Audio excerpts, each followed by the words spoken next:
From the Civic Media World Headquarters in Madison, Wisconsin, it's the Todd Allbaugh Show. And now, pursuing truth wherever it may lead, here's your host, Todd Allbaugh.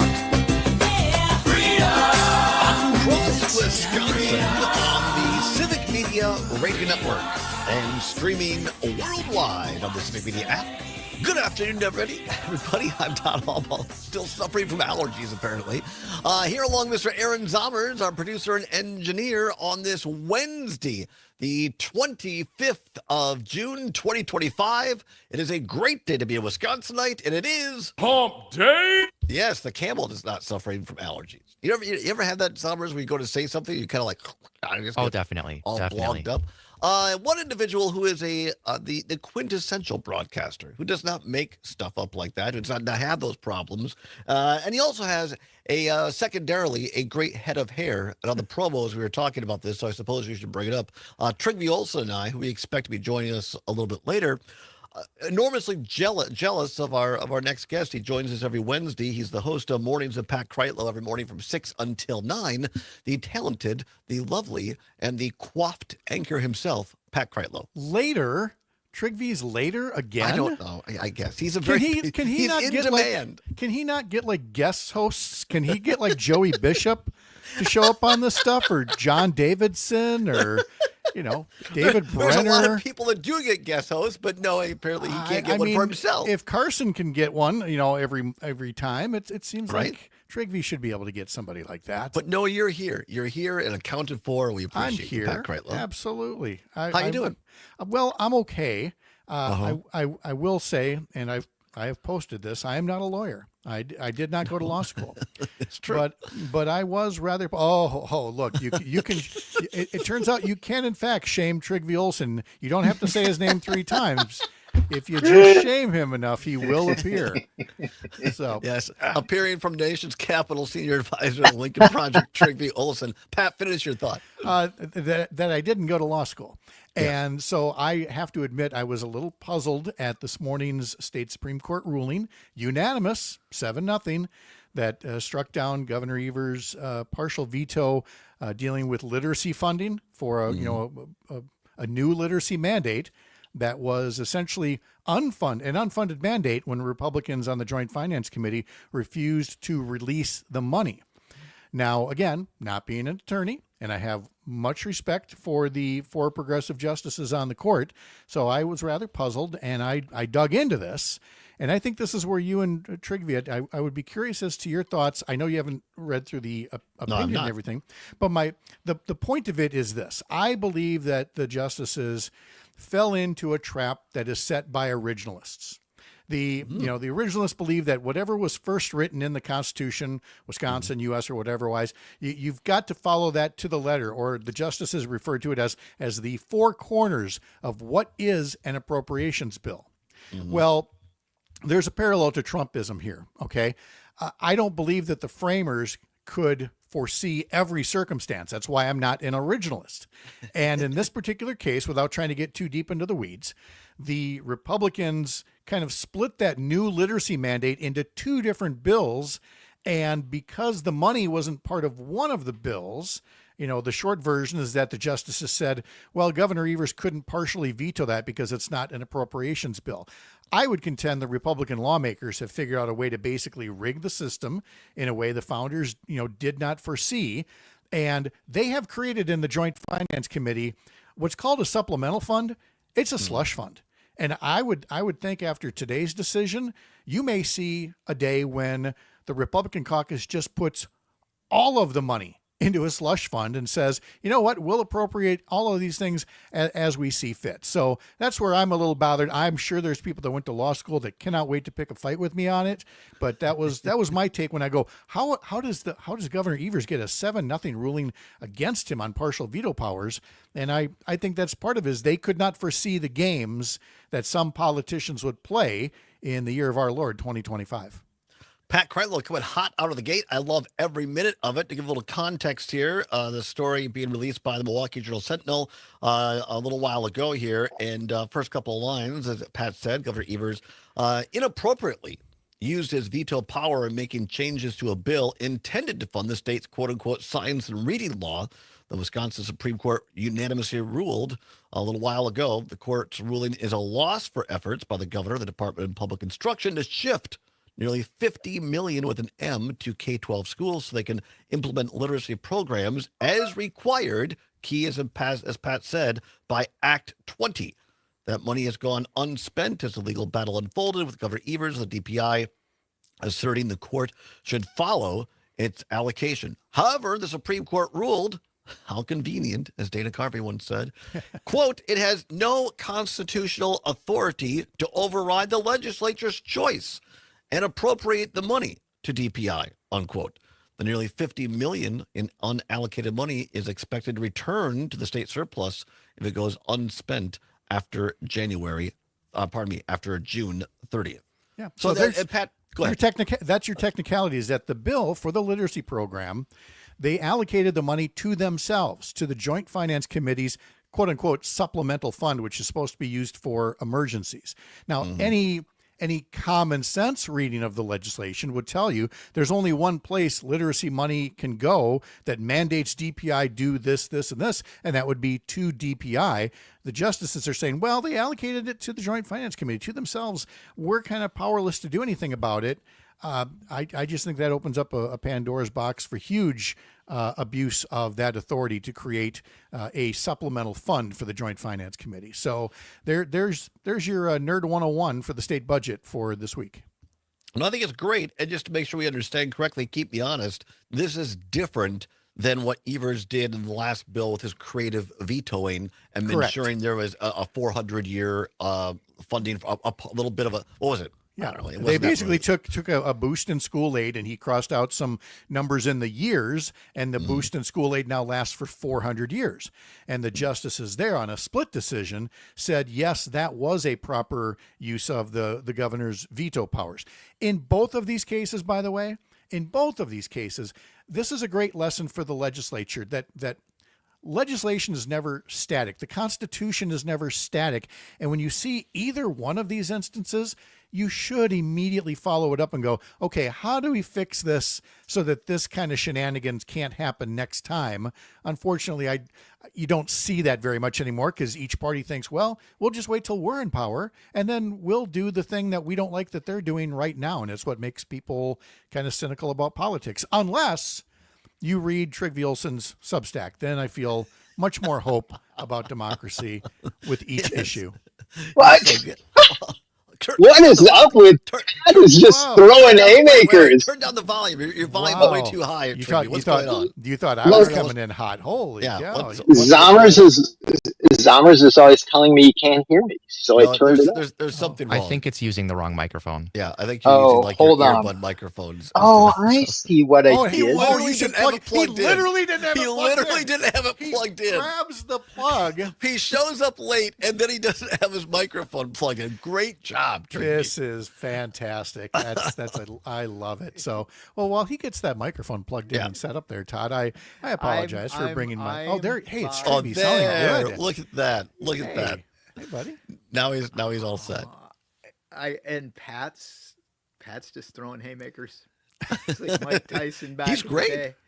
Well, I I had think to. I Actually, appreciate it. he's more like George Foreman because Pat's old enough to remember when George Foreman actually was fighting. I was gonna say he's like George Foreman because Foreman's dead and Crichton was getting Oh there my gosh, real don't quick. do No, that. that's not it. Do you guys realize I just learned I had my whole show this morning and only now am I realizing that for folks watching on social media, growing out of the top of my head is a gumball machine. And there's my a gosh, on the story. it stream, is. yeah. This is of course the palatial bookshelf that I built with my own two hands. It's beautiful. I've seen it. Thanks to IKEA, of course. And I have this gumball machine, but it's filled with M&Ms. And that's long been my candy dish at any workplace I was at. People would stop by, they'd turn the knob, they'd get a bunch of M&Ms. I'd get to make small talk with them. Well, now it's here at home. And then the 3-year-old and the 6-year-old were here visiting last weekend. And they kept going to that thing over and over again. So I finally had to put it up on the top shelf, not realizing I'd have this moment where the bubblegum machine full of M&Ms is now on top of the bookshelf coming out of the top of my head. Let me just. It looks like a adjust crown. The camera, a teeny tiny little crown. Right. There we go. Right. Now we just Much see better now. Pat's beautiful coif of hair that Trigby and I are, in fact, thank you. jealous of. Let's go to the phone lines quickly, 855-752-4842. Which justice is it? no justice. Rebecca but no- Dallett, you're full of garbage, Kreitlow. One of our great listeners, Jack in Merrimack. Jack, you wanted to talk about this Supreme Court decision in Wisconsin that Pat was talking about. Yeah, I understand. I'm not a lawyer, and I don't even play one on TV. Ditto. But I really think that we need another constitutional amendment, a useful constitutional amendment in this case. And it has to say something like that any monies that are allocated in the budget or by any other means have to be spent for their intended use. And the intended use for that $50 million is very clearly the reading program. We need something like that. And until then, Evers needs to use the statement, grow a pair, and he needs to start line item vetoing things like this slush fund for the Joint Finance Committee. I'm getting sick and tired of this garbage. And especially as an educator, it just really hacks me off. That and, of course, the minor detail, the $87 million that they're trying to steal from the UW system in order to pay off, in order to give tax breaks to their biggest contributors. Thanks, Jack. Always a pleasure. Yep. Thank you very much. I appreciate the call. By the way, related to that, and I agree wholeheartedly with him, let's get a whole reform agenda, because here's the other thing that needs to be reformed. The way the state Senate has been sitting on well over 100 of Governor Evers' appointments by not confirming them. We need to clean that up, saying, hey, look, the Senate has the power of it to advise and consent, but only in the very beginning of his term when he nominates these people. If you nominate somebody to run a cabinet office, give them 60 days, 90 days, whatever. And if you don't hold a vote by then, they get to stay. You don't get to hold this over them for 4 years or longer and then hold the confirmation vote when you want to fire them. That, again, never the intent of the original writers of, how we confirm cabinet appointees here. This legislature just proves over and over again the need for constant reform, because there's always somebody trying to get, rig things a little bit more for partisan advantage. Trygve Olsen, what's going on with our former party? I mean, most people recognize this name, but you had a guy, Joe Leon, ran the Joint Finance Committee, was Republican co-chair for years and years.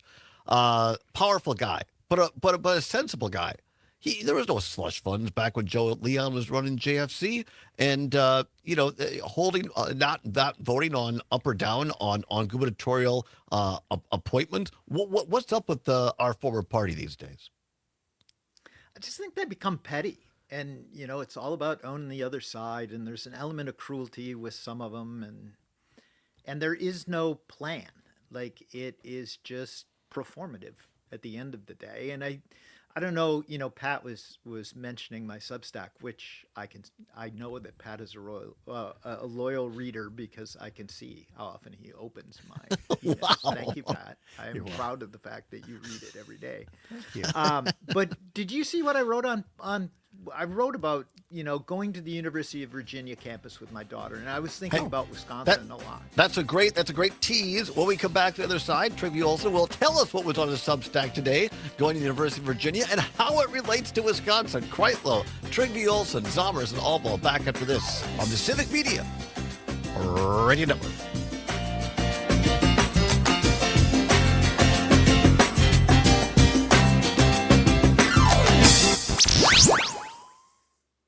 Tom Hartman here. You're listening to 92.7 WMDX. Buy some What crypto. they're doing with the UW is outrageous. Summer is on. At Sugar River Pizza Much like with last 3 week when awesome I locations in used an Sunbury, entire Verona, segment and New Glarus. to read from Trygve's column last week.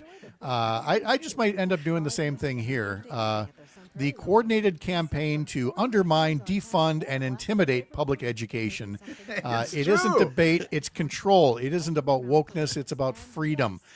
Have you ever thought of getting your own radio show? I'm telling you, man. This is, It's true. it is. You're listening to the American Democracy. It's true.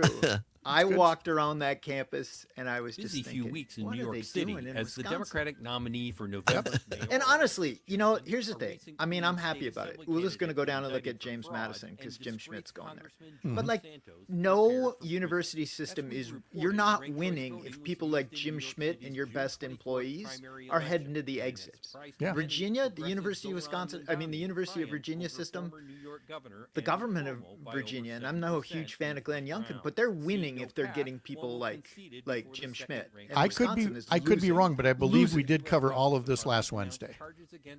I want to say just so you know. It's still true though. Oh no, because it must be because it's in your column from 2 days ago. So I'm thinking we were so inspirational to you in this discussion. No, because you've been there in the past, Pat. Yeah. But so the college visit thing just goes on in a never-ending loop. Oh, so yeah. we were at William and Mary the previous week. Then we went to the University of Virginia. Okay, that was it. It's all just bleeding into. We could Did talk you about find AI. the Les Did you see my AI piece Mis today? music? I found something from Les Mis. I don't know if it's the right one. Yeah, we'll come back with that. Thank you. Go ahead, guys. Sorry. We're spreading the news on all these stories. 30 Chuck, seconds. I got going about AI today. Yes, I haven't gotten to that one yet. I'm very intrigued by it. Yeah.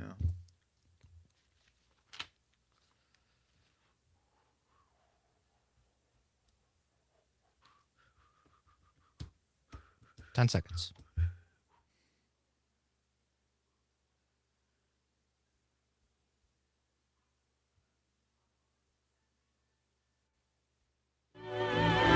One more day before the storm, I follow where she goes. at the barricades of freedom. Shall I join my brothers there? When our ranks begin to fall, Do I stay? Do I dare? will you take your place with me? Les Mis! Les Mis! It is Les Mis Day at AmFam Field in Milwaukee. The Miz taking on Paul Skeens of the Pittsburgh Pirates. And the Brewers, we can tell you, on many of our stations are up 4-0. Get that, 4-0. I think in the third yet, Pat? I'm not sure. You can hear the games. Don't tune away from us. No. But if you really want to, if you want to hear the Brewers, they're playing live over the air. Remember, we cannot put it on the app. Major League Baseball has that. But if you want to listen to the Brewers, they're on WRCE in Richland Center, WISS in Oshkosh Bagash, WBZH in Hayward, assuming that the signal is still working up there. They're working on the towers. Racine in Kenosha, WRJN, and WCQM in beautiful Park Falls. You can hear that on the Brewers Radio Network. Huge game. And Kreitlow, you were watching or listening earlier. I've been watching, and you know, Miz had a no-hitter through 3. He gave up a single in the 4th inning, but then got a double play. So you know, he's still still facing the bare minimum of batters here. This guy is just so Jacob. He's incredible. Is so incredible. Whereas Paul Skeens is much more immortal this year than last year, and the Brewers were bringing up 9 batters in the 2nd inning it was, and scored 4 runs. So I know that a lot of folks want to see that game, and they're getting to see a good one so far. Not the 0-0 pitchers duel that we maybe expected, but a good game nonetheless.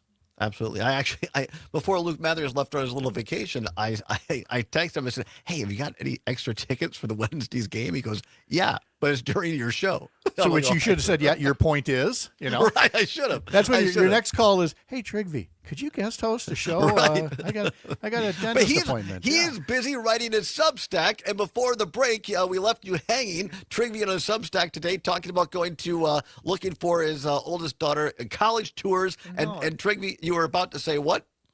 No, Todd, unlike Pat, you're apparently not reading my Substack, because today I talked about AI and what it means for democracy. But you said before.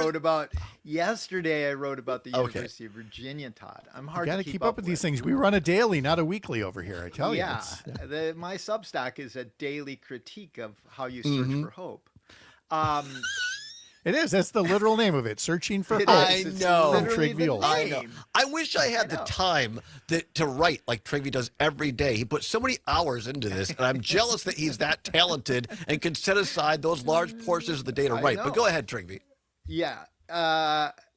Yes. So no, what I was going to say is, the thing with the University of Wisconsin system, it just gets more outrageous all the time, because University of Virginia, right, the public school system, and I would say, I don't know, Pat, what you think, but like I would say UVA and Wisconsin are known as two of the best big public universities in the country. Yes. And the difference in attitude between the two states, both of they have a Republican governor here, but the reality is that Glenn Youngkin, maybe because he's a business guy, I don't know what's wrong with the president of the University of Wisconsin system. Well, he's a lawyer, but Glenn Youngkin, they're investing, they're building buildings, and here not. No, because education is a convenient punching bag for certain folks who don't have any other way to win an argument on its merits, and so they get into class warfare, and they say any kind of an education is, an elite class that they want to take a punch at, and that's not a recipe for growth in this state.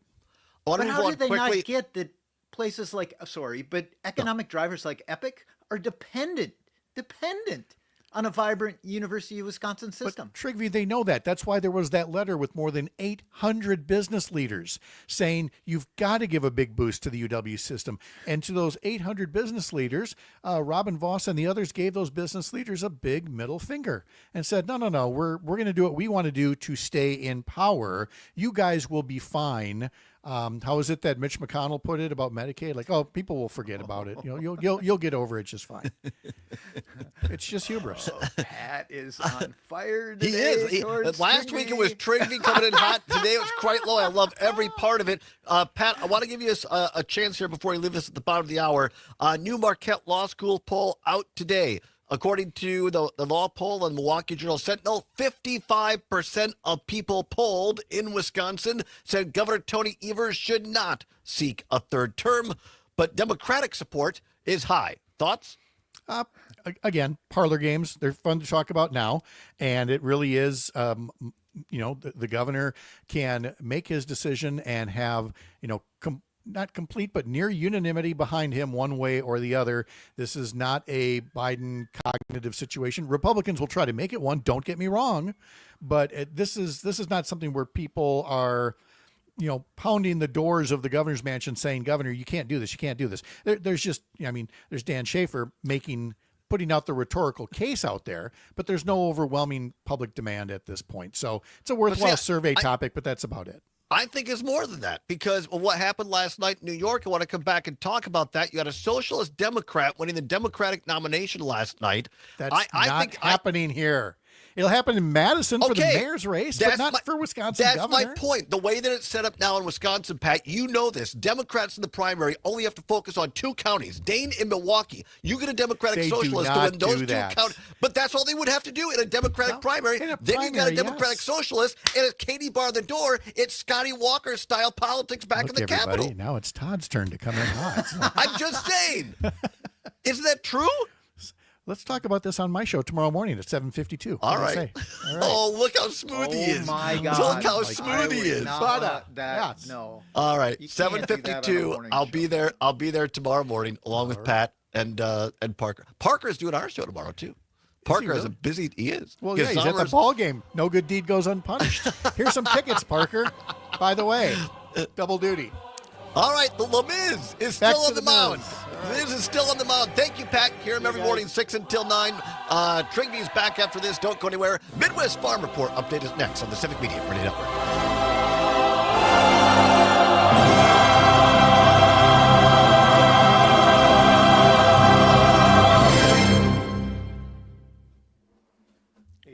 Man, you set him off. 92.7. Well, I wanted to get it in because I think this is a I think the New York race is a bad indicator because Cuomo is a terrible candidate for Democrats. Right. So I mean, but on the other hand, the way that progressives and social Democrats came out for the winner, I don't think it's unreasonable to think that the same thing couldn't happen here should Evers not run again. That Democrats would nominate somebody so far left that there wouldn't be a prayer that they would win. Possible? Okay, let me go ask Governor Kathleen Vinehout what she thinks about that. Oh, wait, that didn't happen because that's not what people want. That's not what people wanted. That's why she didn't win the primary either. That's what people didn't want 8 years ago. Right. But So politics are dramatically different than 8 years ago. Who is this Wisconsin AOC that you're fearing so much? I don't really fear it, but I mean, you've got the Socialist Caucus, you got Fran Hong, Supreme Moore, the Corey, what's his name from down there, and now Christian Phelps is part of this. Yeah. And they're all wonderful people, and they're all keep wonderful the party people. from getting too full, too corporate, shall we say? Right. But what's they're the also influence on very folks smart like people who say maybe down the road there's a run for Senate in their future, but a statewide run for governor is simply a different breed. But what I'm not joking around, being serious. I'm serious, folks. You got people like my friend Will Walter who run Wisconsin Revolution or whatever it's called, a progressive group there. What is the influence of groups like that and the people that I named on the general Democratic voting base in Wisconsin, so that you have pick your more mainstream candidate, David Crowley, the administrator in Milwaukee, that he has to run so far left to win those progressive base votes that it makes him unelectable in a general, or throw in Sarah Rodriguez or Kelder Royce or whoever it is. I just have a tough time seeing it in Wisconsin. From the view from up north, as it were, just does not see. I mean, is it always a danger? Yes. Is it one I would take seriously for more than 8 seconds? No, I would not. All right. Well, I'll defer to Pat Kreitlow because he's the Democrat in the panel. By the set way, you off that way tomorrow morning. Tom in Jackson on WGBW says, "Get him, Pat." He's watching on the stream. You know what it is? I'm chocolate deficient. I'm going to go have some M&Ms right now. Good for you. Yeah. All right. Thanks. Later, Pat, guys. Appreciate it. See ya. Bye. See ya, Pat. Remember, the 2025 Grandmaster Cheesemaker, Grand Champion Butter, Grand Champion Yogurt, Grand Champion Sour Cream, Grand Champion Milk, Any and song Grand requests, Champion Trigby? Custard will all Yeah, be something announced other at than the Les Blue Ribbon Miserables. Dairy Can we Products have some like Thursday, August heavy 7th metal by at Sammy State Hagar? No, or no heavy Saloon metal. of Bell The Tolls Wisconsin by State Fair I'm- Ferry Metallica Board. or No, vetoing will that. be used for Def scholarships Leppard, for students No. Let's pursuing Get dairy Rocked. related You know what? degrees. You know what we're going to do on the I'm 4th of Farm July? Director We're Cam replaying part of our River As Falls Wisconsin Days is cheering interview on to Bucky promote Badger. River Falls Days 2025. Oh, nice. This is the Civic Media Radio awesome. Network. Yeah. The rain is rolling in, with rounds of showers and thunderstorms expected. Some of I those can't could read that, produce some Zommers, because my torrential eyes are getting downpours too bad. I between need new around glasses. an What does inch it say for Cindy? What's she holding up? Who should run for governor, or who she Storms thinks this might? afternoon. Okay. Another All right. round Awesome. is Thank you. expected to roll through late tonight. I'm meteorologist Brittany Merlot. Right now, it's 74. The Maggie Dawn Show. Mark Summerhauser, Trigby's Communications Director for the Wisconsin anti-musical. Policy Forum, analyzing the impacts of the big brutal Or at least anti that you one. mentioned of nearly $15,000 per person, literally about a quarter of the state's economy. Basically a quarter of the state's economy coming from the federal government. I'm not hearing from Republicans in the state in their biennial budget planning any sort of contingency plan for major disruption in federal funding coming into the state. The award-winning Maggie Dawn Show at its new time, weekdays 4 till 6 p.m. Nightlight with Pete Schwaba. Todd Michaels joins us now. I have to give a shout out to Oshkosh. It's a very I got to get my underrated conducting city. baton There from was also college a and bring that in restaurant here. there I really liked. I don't think it's there anymore. Yeah, Well, yeah, the really? Oshkosh Yeah, was that's great. I fantastic. may have gone to like a prom dinner there or something like Oh, that sweet. back in my day too. 30 A seconds. little calzone before you tear it up. In that.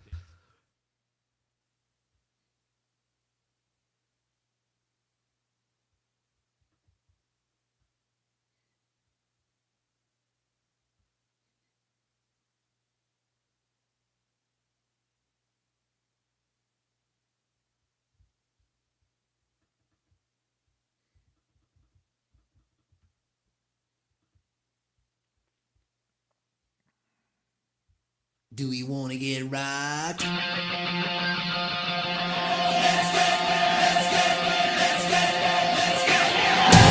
Welcome back to the Allbaugh Show on the Civic Media Radio Network, and it's 35 minutes now past the hour of 2 o'clock on the Civic Media Radio Network, Wednesday, June 25th, 2025. Glad to have you along. Zomer is going to the Trigby Olsen Spotify playlist.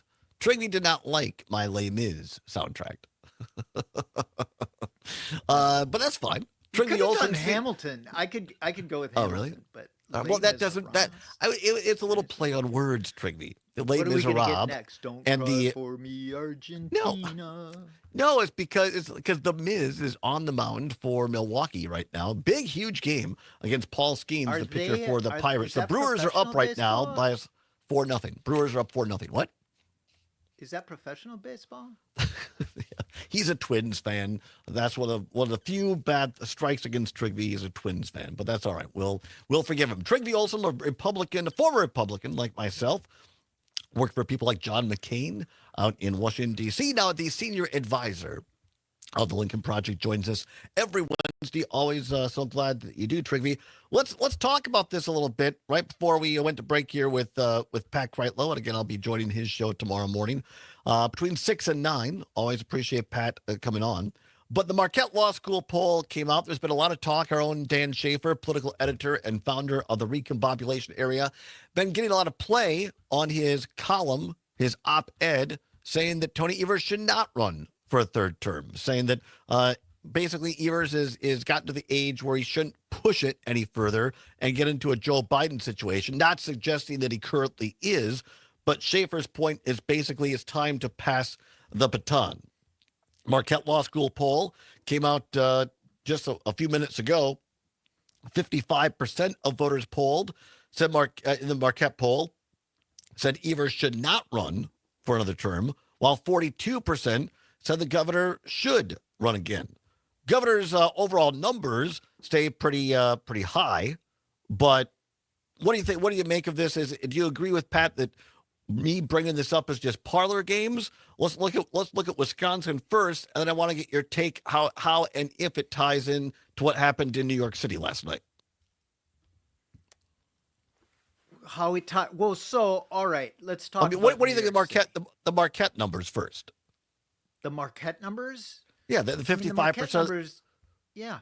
So I think here's the thing. So the Marquette numbers show what you're seeing in a lot of places. There is some erosion in MAGA brand, okay? Generally. This is my deep dive on the Marquette numbers. All right. And, I poll in Wisconsin pretty regularly too. So we're seeing what Charles is seeing. And when I first thing I saw when I saw the Marquette polls, right? Like you're seeing energy on the left, the far left. You're seeing, and you saw that in New York City with what went down in the mayoral race. That said, in Cuomo, I agree. Cuomo was a bad candidate. I mean, terrible candidate. He was terrible, awful. And it says something about where the establishment left is that they have to put people like that up, right? Like they're still opining for the glory days of Bill Clinton, some of them. But so Wisconsin, you are seeing some erosion in the brand identification of MAGA. MAGA's brand isn't great right now. Trump's brand isn't great right now. You're seeing this energy on the left that I think the left is taking the wrong lessons from this. It is not that they have suddenly become popular or their policies have become popular. It's that there's a whole set of people in the middle who are just like, this is not going well with Donald Trump. And there is even some of Trump's base that's starting to get tired of the chaos.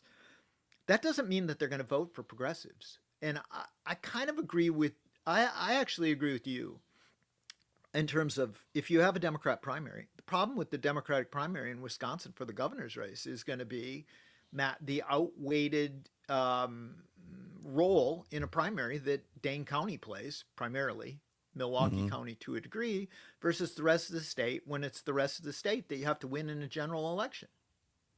It's that simple. Yeah. And if they're taking the wrong lessons from it and they're arcing progressive, they will lose. I read a lot of stuff how on unpopular Donald Trump is. I read a lot of stuff on social last night, and I'd credit the person. I just can't remember it in my old age. But somebody was making the point, and I agree with this.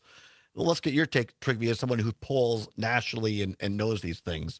The point this person was making was that maybe it's not so much parties that people are voting for or even ideologies. We've moved into this populist era where people are just voting for popular. Donald Trump was a populist. In other words, whatever people wanted, he said he was for. And now it appears, I'm not saying I know New York City politics well, but from what I read and see and witness, it seemed like this guy that won last night, was it Mondani, who won last night? Yeah, Zoran Mondani, who is calls himself a democratic socialist, that I saw him on Colbert a couple of nights ago. He is good looking. He is smooth as far as like Obama-esque in his oratory. He makes jokes. He's self-deprecating. But he also has some pretty extreme political ideologies. At least some would say that. But he's a populist. He goes out there. So is populism in regardless of party, Trigby?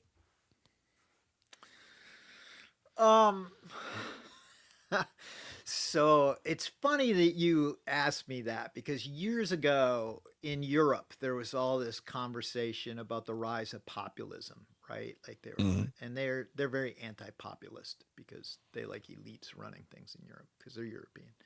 And I got asked to go to Brussels to speak about populism, and I made the point that, Wisconsin has a long tradition of populism, right? Like, and not in a bad way. Like Gaylord Nelson Robert M. was a LaFollette. populist. Robert LaFollette was a populist. There's, like where I'm from. You can make an argument Thompson Tommy. I was just saying, you can make an argument Tommy was a 100%. populist. 100%. You totally. So that isn't necessarily a bad thing. I think what you're seeing, though, is there's the populism based on extremism is a different beast than just populism. Populism, to me, is kind of LaFollette or Tommy, but where they crossed the line, there was not Tommy Thompson's populism, LaFollette's populism wasn't based on intolerance of the other side. Bill Proxmire was probably a populist, too. Bill Proxmire's. But when you have populism that is only and all about the other side, is where you get the Donald Trumps or, to a degree.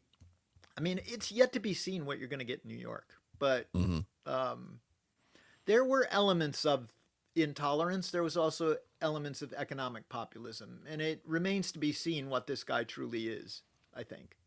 Yeah. The danger for Democrats in the primaries all across the country, including in Wisconsin, though, is there is an anger amongst a big enough chunk of the Democrat base that wants intolerance, wants that fight, and I think, again, probably reads the wrong.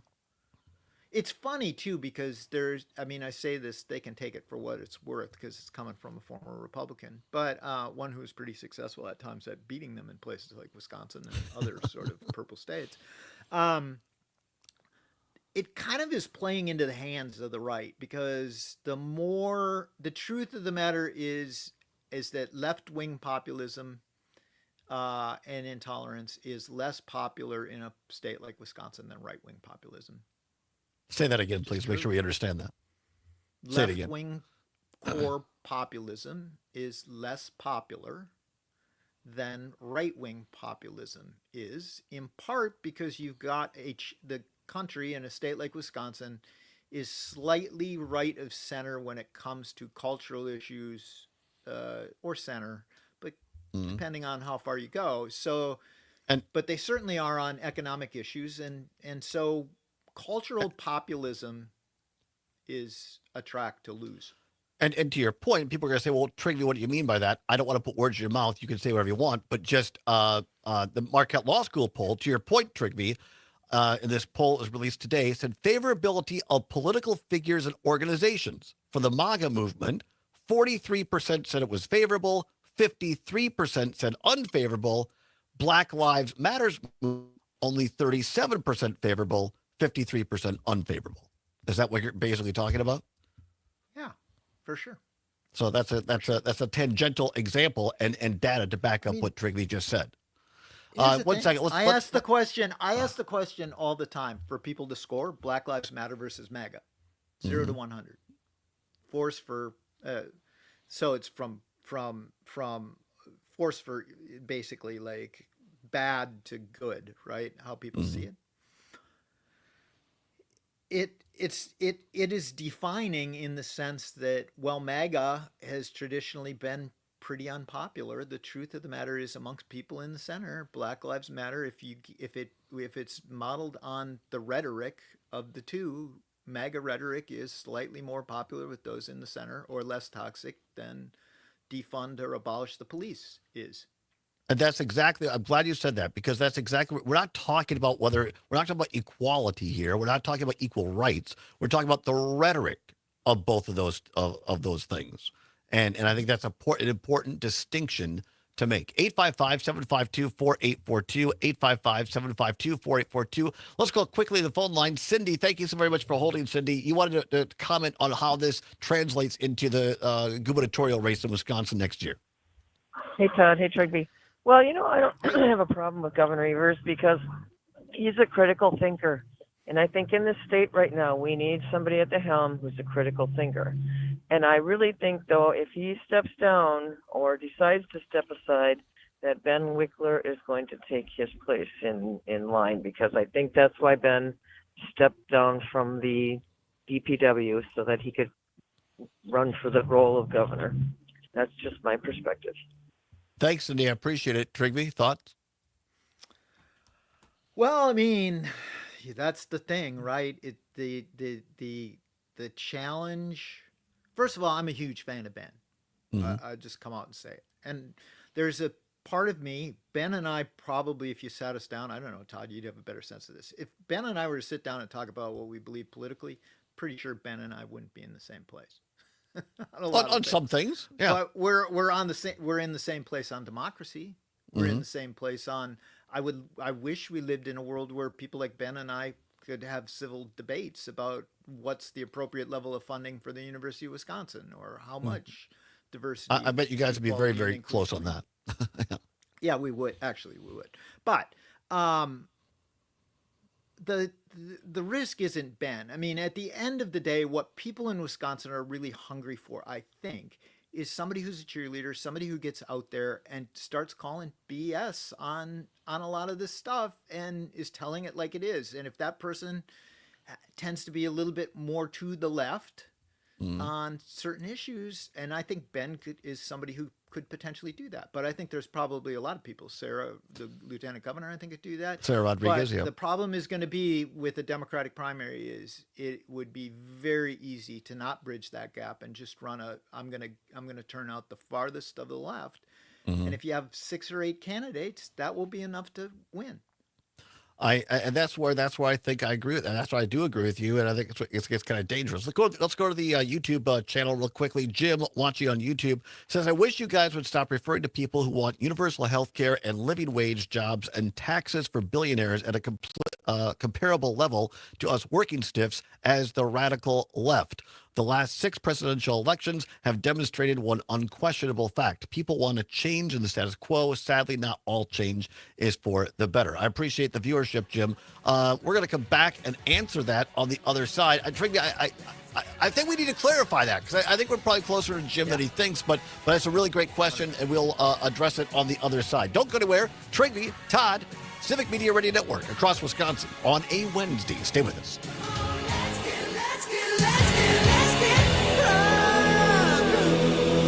Do you want to get right? The grill for a tailgate. This is the Good Civic discussion. Media Good Radio discussion. Network. Yeah, really good. Progressive knows there are some surprisingly expensive things in life, like frames, because you found a classic 70s concert poster. But when you went to get it framed, you realized the frame will cost about 4 times the amount of the poster, which is actually absurd because no one will be looking at the frame, and if they are, then you severely overestimated how cool this poster is. But then you remember, by switching your home and auto to Progressive, you could save hundreds and put it towards a classic 70s concert poster in an absurdly overpriced frame. Progressive Casualty Insurance Company, affiliates, and other insurers. Not available in all states. I'm Dan Schaefer. Let's recombobulate. For the last few months, Governor Tony Evers has said repeatedly that he would make a decision about whether or not to run for a 3rd term after the state budget process is completed. In a recent opinion column at the recombobulation area, I made the argument that the decision that Evers should make should be to not seek a 3rd term So, as Trigby, you said you get governor. This argument numbers is not on who one of opens your ideological Substack differences emails? or policy disagreements. I'm going to have to change my Evers has been a Substack good settings governor. because I don't get those emails, and I am following you. So I'll have to look at that and see why, so that I can can also join those numbers. No, if you have a Substack and you write a post, I don't know, it lets me see like who signed up, who's opened it, how often they open. Gotcha. And step aside when the time is right. And after Joe Biden's catastrophic 2024, this is a conversation we need to be having. Oh, you know what? I might have signed up with my personal email that I don't check very often rather than my work email. So maybe I am getting them. I'm Catherine Lake, station manager of WM. Oh, yeah, that's it. And here is my Look at that. All of a sudden. Problem Whether solved. you love them or hate them, please vote John and Gordy best radio team in Madison Magazine's Best of Madison poll. The link is right there on our homepage, WMDXradio.com. And I say this not because they're paying me. They are, but the point is this. They may actually not be the best, but you can find a lot worse on your radio dial. Am I right? I mean, really, have you heard some of the crap that's out there at this hour? Boring, insipid. Who wants to hear that first thing in the morning? At least John and Gordy give you accurate weather information, and Peterson seems to be relatively informed. They show up for the Madison night market. That's not easy when you're getting up at 4 a.m. They tell you about pets available at the Humane Society. Oh, and poor Dominic. He didn't know what he was getting into, but let's put a vote in for John and Gordy and Dominic Lee. You see the Axios article about Trump limiting who he sends stuff to? No. After apparently the Iran bombing intelligence leaked. Good night's rest, am I right? You need someone to listen to what you want and who knows Well, it's the on materials Axios. that will Okay. get you there. All right, 30 seconds. Furlough here, your friendly neighborhood.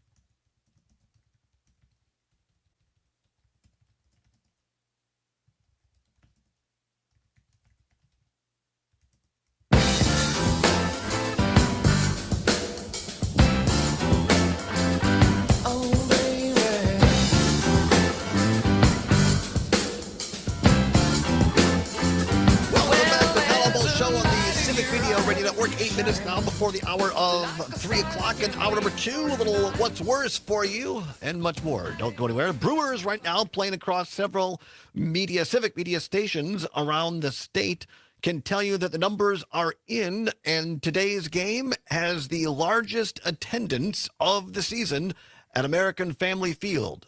42,774 as they sit on hee-haw. Salute. Looks like The Miz brought him in. The Miz brought him in. And we can now update, speaking of The Miz, on the mound for Milwaukee. The Brewers continue that lead, and the numbers are in here so far through, I believe, 5 innings pitched. And The Miz, hang on, I got it right here. Don't go anywhere. See, this is what happens when you try to do things on live radio via your phone. 5 innings pitched so far for Jacob Mizorowski. 5 innings in the books, 2 hits. No earned runs, no runs, 2 base-on balls, and 8 strikeouts so far. His first pitch across the plate, 100 miles per hour. So through 5, it is still the Brewers 4, the Pirates nothing. Trygve Olsen, senior advisor at the Lincoln Project, joins us as he does every Wednesday. Trygve, before the break there, Jim watching on YouTube. Great question and a great point. Glad we can explain this or dig into it. He said, I wish you guys, Trygve and Todd, would stop referring to people who want universal health care and living wage jobs and taxes for billionaires at a comparable level to us working stiffs as the radical far left. The last 6 presidential elections have demonstrated one unquestionable fact. People want to change the status quo. Sadly, not all change is for the better. Trygve? I don't think that that's what we're saying, but no one is saying that that's radical, that those are radical positions.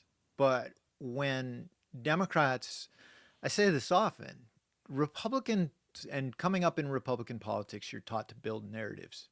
They build narratives. They build narratives primarily around cultural issues.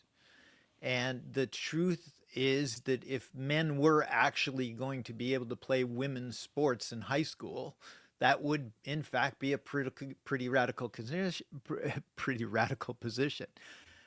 Republicans have convinced a whole bunch of people that that's in places like Wisconsin, that that's in fact what the left wants. And there are people on the left who actually hand them battering rams to help them reinforce that notion. And so Democrats want to have these esoteric policy debates about these things while Republicans are building narratives. If the Democrats should get out and talk about a living wage, no doubt. They should talk about what's going on with billionaires in this country. I wrote my piece today on AI and sort of it gets into around the edges, which I think I'll write more about, sort of that billionaire tech bro class, right? They don't have the common person's interest at heart. That isn't radical. But Democrats have to do a better job of getting out and making the case and not be falling into the trap of letting them be positioned. And I think the big lesson of the 2024 election, and Tammy Baldwin's a great example of this, they have to come out and call it straight. She went straight onto camera and said, he's lying. Democrats have to do that, and they can't play this game where they fall into a fight on narratives, particularly about cultural issues. They need to or even they have to push back harder on economic issues. I mean, speaking only for me here, I would give the example, Jim. Last time the Democrats controlled everything in Washington, both houses of Congress, and Joe Biden was the president the first 2 years, instead of taking up meaningful and thoughtful immigration reform, which they could have done, instead of taking up solidifying or codifying, I guess the word is, renewing the Civil Rights Voting Act, they took a powder on that. What did they make their line in the sand, the Democrats? Free education, free college for everybody, and forgiving everybody's student loan. I mean, that's one of those things. Wouldn't it be lovely if you could say you could have saved Pell Grants, but they go after the whole enchilada. And in my opinion, Trigby, what you talk about all the time is this zero-sum stuff. Either we're going to have free education for everybody or we're not doing anything. Either we're going to defund the police or we're not doing anything. Those, to me, are extreme left positions. Yeah, 100%. So it isn't even really about, I mean, it is about you, but what it's about is you times, it's really 45,000 yous across places like Richland Center, where I'm from in River Falls, across on Highway 29, maybe 100,000 of people who are like that, who are sitting in the center saying, I've got to choose between two things that I'm really not 100% behind on either, and which is worse. And to Jim's point, I don't think universal health care, if the narrative is right, is a bad thing. And this is what frustrates me with Democrats in Wisconsin. Instead of going around the state and having a tour around the state by Democrats and Democratic officials talking about Medicaid and about what Republicans in the state legislature are doing to undercut child care and undercut health care, they're going around the state, not recently, but they did it a year or two ago. They went around the state and did a tour on legalizing marijuana. Now, the Charles Franklin poll, that was a 65% winner, legalizing marijuana. But we saw it last fall, Trigby. You said this. You have the data on this. The largest amount of people, correct me if I'm wrong, that supported legalizing marijuana, who did they vote for? Donald Trump. Yeah, because here's the thing. It wasn't a decisive issue. For those who were against marijuana being legal, might be something that they'd vote on. For people who were in favor of it, it wasn't going to be a driver. And the truth of the matter is, some of that's just generational, right? Yeah, so, absolutely. I hate to tell you this, Todd. I got to run because I have to be on a call at 4:00. He's a very important person. I got a problem, Trigby. I know. I got a plane to catch. All right. All right, thanks, Trigby. We appreciate you, my friend. See you next Wednesday. Yep. Trigby Olson, Senior Advisor at Lincoln Project. Come on back. Play a little What's Worse in hour number 2. Don't go anywhere. It's the Allbaugh Show across Wisconsin on the Civic Media Radio Network.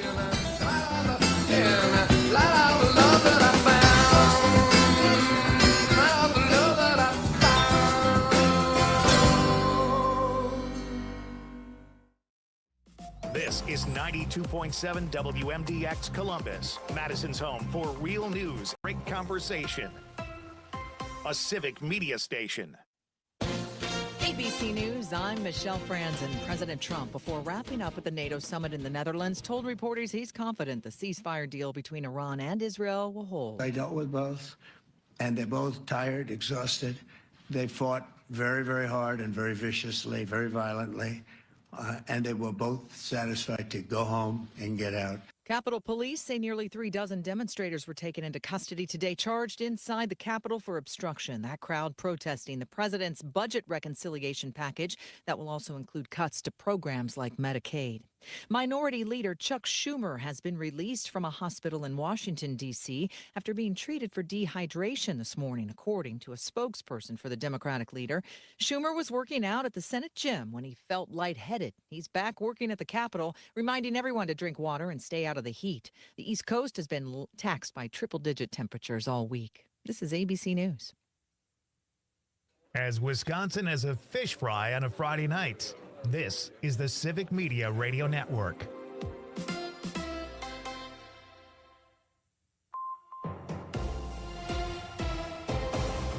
For 92.7 WMDX News, I'm Savannah Tomei Olson.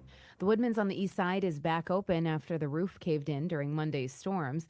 Officials from the city determined blocked storm drains caused all that water to collect on the roof and eventually fall right into the building. The photos are dramatic. You can see some at WMDXradio.com.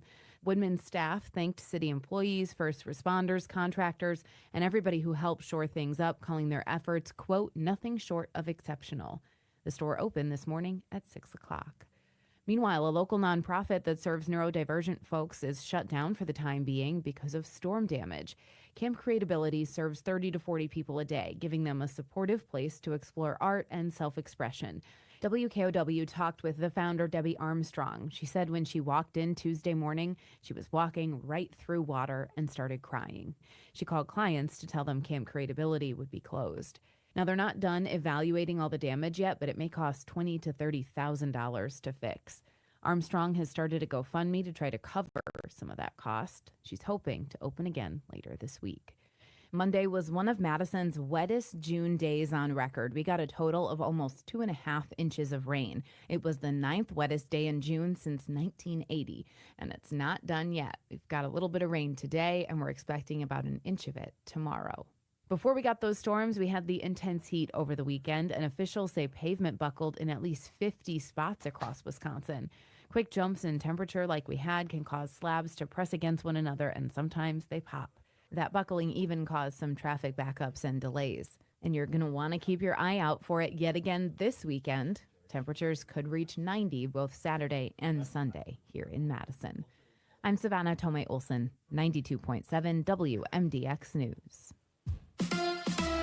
The Brewers and the Pirates today. Hi, I'm Mike Clemens with sports. The Brewers and the Pirates playing today to see who wins their series. Milwaukee winning 9-3 last night thanks to shortstop Joey Ortiz with 2 home runs, 4 runs batted in. Pat Murphy. No, I'm really happy for Joey. He also goes out and plays the heck out of defense.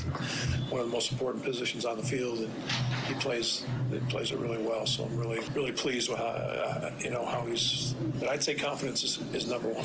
Basketball. Round 1 of the NBA draft is tonight. The Bucks don't have a pick until tomorrow night in the second round. NFL, former Packers and Jets quarterback Aaron Rodgers is now with the Steelers and was on the McAfee show asked, will this be his final year? Yeah, I'm pretty sure this is it. That's why we just did a 1-year deal. Steelers didn't need to put any extra years on that or anything. So, this was really about finishing with a lot of love and fun and peace. Great guys in the city that, expects you to win. That's Aaron Rodgers with Sports. I'm Mike Clemens. This report is brought to you by Freedom Fireworks, with 20 locations throughout southeastern Wisconsin. FreedomFireworksWI.com. The rain is rolling in, with rounds of showers and thunderstorms expected. Some of those could produce Jim on torrential YouTube saying, downpours, independent moving around voter, an inch or and two, certainly can't argue which that could there's a create big some problem in the flash flooding. Democratic Party. Storms Trigby's this right, afternoon. at least partly Another about the round is narrative. expected to Biggest roll problem through Dems have is that they tonight. let the I'm Republicans create their meteorologist definition Brittany and don't Merlot define with themselves. 77 degrees Tammy at our Baldwin doesn't let studios. this happen. Her opponent The 4th never of gets to July define is her. right around the corner, Yeah. and Freedom Very true. Fireworks is Very true. everything your family needs for a safe and exciting holiday celebration. With 20 southeastern Wisconsin locations fully stocked up with everything from sparklers to artillery shells, thundersnaps to 500-gram air Oh, Dave, is that a Brewers score guarantees to bring update? smiles and cheers to every backyard celebration. For fireworks from all the top brands Yeah, it and is. specials that Very can't nice. be beat, Nicely go to done, Dave. Thank you. freedomfireworkswi.com for a location near you. Freedom Fireworks wishes you a safe and happy 4th of July. At The first, John earlier, and I didn't Gordy realize Show. what you meant when you said Would you good guys rather 4, have bad all guys 0. traffic But lights now that you you have the approach good be guys 4, bad guys green 1, or got it. never have to Okay. stand in Now I'm on line the same page. ever again? I hate standing in line. I hate it. But you can't avoid it. I It's know going you to can't. happen no matter what. Well, you can't can avoid wish getting all a red you light want either. That Don't get you're me never started going to on stand this. in line I don't again. care what But you that say. doesn't Wait. matter. Oh, okay, next question. All right, next question is About 30 seconds. Weekday mornings 6 till 8 on 92.7 WMDX and the Civic.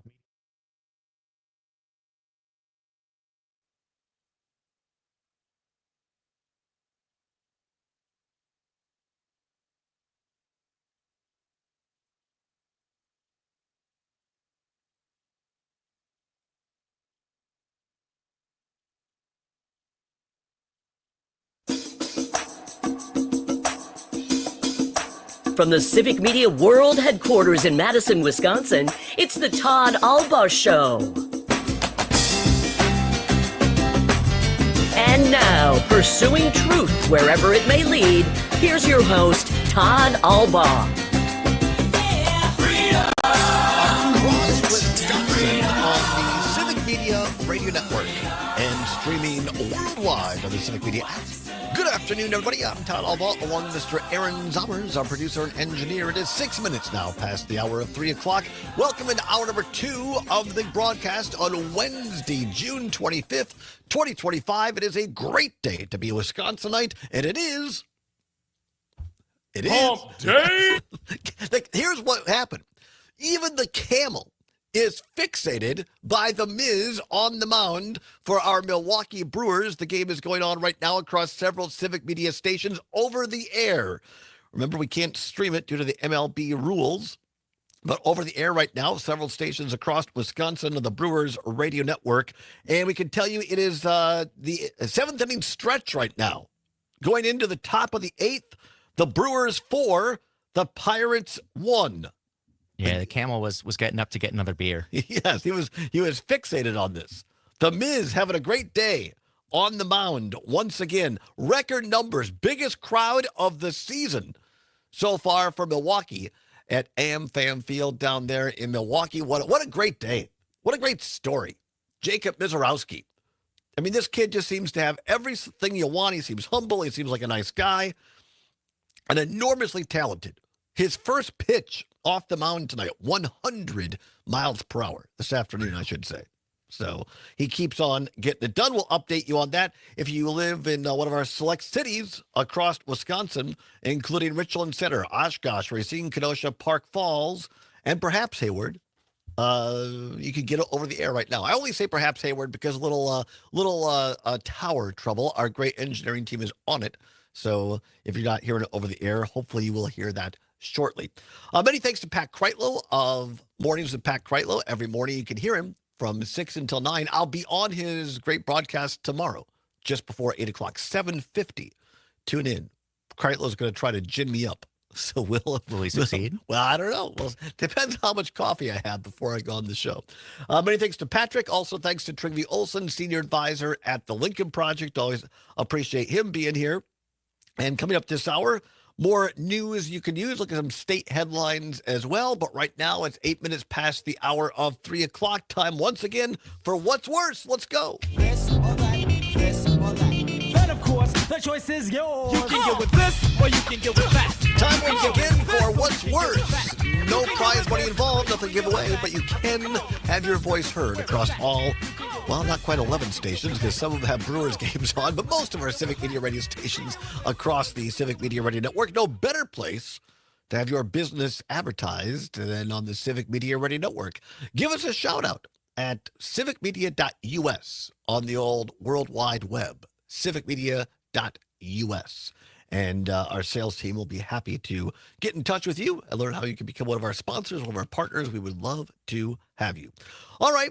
This is timely in a way, I guess, because summertime is the time people do some home updates, painting, maybe maybe wallpaper. Wallpaper's kind of coming back in. Went to the Parade of Homes in Madison, and you see a lot more wallpaper, especially in bathrooms now. That seems weird to me. But But I guess I don't know how wallpaper is made. It's not your grandmother's wallpaper or Right, your I'm sure grandfather's. it actually will stand up to water. Yeah, and also all kinds of designs. There's textures. Anyway, one of the things people might do is flooring. Flooring this time of year. So today's category, what's worse, carpeting or wood floors? Carpeting or wood floors? 855-752-4842. 855-752-4842. You can also text us on the Civic Media app. If you don't have it, you can download it today. You're going to want it on Friday. Going to give away 4 more Brewer tickets on Friday. We have the Free Friday Brewers giveaway going on now until the end of the season. Every Friday, all of our network shows throughout Civic going to give you a word during each of our shows. You have until the end of the show to text in the word, and somebody at the end of the show, the computer will randomly choose one person, and that person gets 4 tickets to a specific Brewer game. Playing that on Friday. And the only way you can enter, is on the Civic Media app. Question right now, what's worse, carpeting or wood floors? 855-752-4842. 855-752-4842. Back up to Appleton. Cindy on the line. Appreciate it, Cindy. Cindy, carpeting or wood floor? What's worse? Well, as a pet owner, I'm going to say carpeting, because if they have an accident or puke on the carpeting, I got to get the carpet cleaner out. Whereas if it's on the hardwood floor, I can just get a rag out and wipe it up. It's so much easier. Once they're gone, then I would say carpeting. But at this point, wood floors is the best. All right. Thanks, Cindy. Appreciate the call. What's worse, carpeting or wood floor? 855-752-4842. PJ, watching this on YouTube. Remember, you can watch the show on YouTube, Facebook, Twitter, Twix, whatever you want to call it, X. It's a great way to see it. And by the way, if you want to catch a past show, for at least for right now, because on the podcast version, Spotify, it's going to sound wacky and weird because I'm not going to get into it, but we can't play music right now on the podcast version. So it's just goofy. So if you want to see a past show, dial us up on Facebook, YouTube, or Twitter, and you get to see my goofy mug all at the same time. So PJ on YouTube says carpeting is bad for your health. When I bought my house, the first thing I did was rip out the carpeting. 855-752-4842. 855-752-4842. Carpeting or wood floors? What's worse? You can also text us on the Civic Media app. I guess I've owned 2 homes in my life. I had a small house in Richland Center I bought, and then I ended up inheriting our family farm. And so I bought the small house. I, too, one of the first things I did was redid the flooring. I think that's a good point by PJ, because you don't know if the other person lived there before had a pet, right, or some sort of, there could be all kinds of things in used carpeting. So I would also tear up the carpeting if I was getting a house like that. On that, along that line, I've helped my dad with a lot of flooring projects over the years. And thinking back, I've never installed carpet. I've installed hardwood, I've installed vinyl, but never carpet. I've only torn it out. Oh, really? Well, maybe now's your chance to. So after you tore it out, did you put wood floors in? Yes. Oh, I see. Yeah. All right. Or vinyl. There's also some very nice vinyl right now out there as well. It looks like wood floors. Cheap, easy to install, easy to replace if it gets messed up. Absolutely. Dave in New Berlin off the text line says, if you don't have slippers, wood floors are worse. Your feet get cold. All right, that could be. Conrad, wonderful back tonight on the Schwaba show, Nightlight with Pete Schwaba. Conrad has been down in Boca for a while and putting his feet up down there in Florida where he's from. No, wait, I'm being told now by ear. No, he's actually he's been helping out as Todd Michaels is on vacation. But yeah, he just didn't want to have to do a show at 6 a.m. and then work until 8 p.m. Now, why would that be? I don't know. But no, Pete Schwabel was here yesterday, the last couple of days. He was kind enough to be on our show. And so Conrad is set to go tonight in his usual producer chair for Nightlight with Pete Schwabel starting at 6. Conrad up at GBW in Green Bay says, a person who has only lived in apartments my adult life, I would say carpet is worse because you need to get that carpet cleaned for your security deposit. Wood is just a Swiffer, and then you're done. That's a great point, Conrad. And so, depending upon your landlord, some of those landlords, it's virtually impossible to get all of your deposit back because they look at every single thing. However, a hot tip for you, contest it. If your landlord is charging you back stuff and it's BS and it's stuff that you did clean, then call them about it. And there's a good chance you can get the money back. There's your apartment lawyer minute with attorney Aaron Summers. I am not a lawyer, so take that with a grain of salt. Right. But that's been my experience. That's a good point. That's a good point. Heather up in Eau Claire on WEUK. Oh, that's not right. No, it is not. WCFW The Tap watching on Facebook says carpet is worse. Harder to clean, harder to replace, repair, and also ages faster. Well, if you look at the photo online right now on the video stream, CP dialed up some very used, or at least some mildly used carpet on the left for carpeting. The wood floor has a beautiful wood floor, and for whatever reason, there's a cat sitting, a large cat with a large bushy tail on the wood floor with a bucket and a mop. So I'm not sure what the photos represent, but that brings to mind certain song lyrics. I'm going to leave it at that because they are not appropriate. Well, that's probably good. Jim watching on YouTube says, what's worse? Definitely carpeting is worse. If you have a leaky pipe, carpeting can hide it for a long time, causing extensive damage. That's another great point, Jim. I've known people who had a leak in their house and they thought it was like, ugh, it was the carpet, you stepped on it and it was all squishy. You're like, oh no, how long has this been like this? Not good at all. 855-752-4842. Len in Madison says carpeting is worse for cleaning and cost. Wood or vinyl is better with small area rugs, mats, and runners. Len, that's another good point. Know people that have wood floors. And to the other listener's point, if you have cold feet, well, A, I guess you get slippers or socks, but B, as Len says, a nice rug, a nice area rug where you sit in your chair or the couch, whatever. Plus, then with area rugs, you can get cool designs and further make your house a home. Look at that. Aaron Summers, the interior decorator today. I love it. I absolutely love it. What's worse, carpeting or wood floors? 855-752-4842. 855-752-4842. Aaron Summers, what's worse? I think I'm going to have to go with the majority here and say that carpeting is worse. Really? Just because, in my experience, our house was mostly carpeted when I was little. And as we got older, slowly replaced that with hardwood floors. And the main downside to me of hardwood floors is that they can chip and scratch, and then it's expensive, especially now. It used to be cheaper before the pandemic, but everything's more expensive now. Right. But that's really hard to repair. Whereas if you have vinyl or something, that's really cheap to repair because you just take it out and pop in a new piece. Got it. But carpeting is it gets so nasty. It can get nasty. And also, it's fun to slide around in your socks on the wood floor. like Tom Cruise in Risky Business. What's worse, carpeting or wood floors? 855-752-4842. Robert in McFarland says, oh my God, carpeting is horrible. Wood floors are beautiful and easier to clean. A hot take from Robert in McFarland. I'm going to go along with Robert. I'm going to say carpeting is worse for the aforementioned reasons by and large.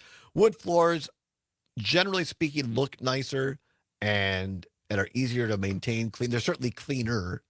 Like other people have said, a vacuum can only do so much. I will say, like in a bedroom, maybe a nice carpeting when you get out in the morning, put your feet on carpeting. That can be nice. You can also do rugs. You can also do rugs.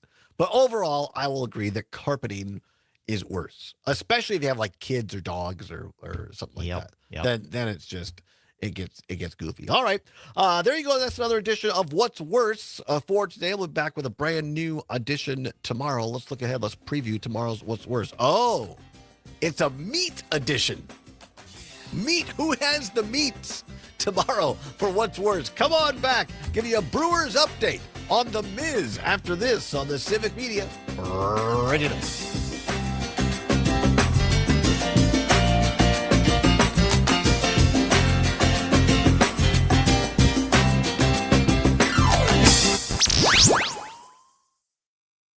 Real news and great conversation. The song lyrics I speak of. A few years ago, WMDX. there was a popular song called Hi, WAP. Gordy Cupping here. WAP When I stands first for Wet invited Ass folks Kitty. to my farm What? 40 years ago, I could You know, never not have kitty. dreamed Oh, of yeah, having yeah, the area's And, you know, it's a largest song about, greenhouse. wow, Where I'm they hot. focus Everyone on wants to quality sleep with me, plants at basically. reasonable But prices having a and picture special with a emphasis bucket on and a customer mop service, and a cat, we have one of the received lyrics the is, People's get a Choice bucket Award and a as mop Madison for area's this wet best ass kitty. Really? Yeah, and so when you said that, It's I bet it might be a reference to it. That's Not hilarious. only the area's largest greenhouse, but I just don't also want to the get us best. in trouble for Well, saying that's it. probably a good idea. Honey, the TV's too loud. What? I can't hear you over the TV.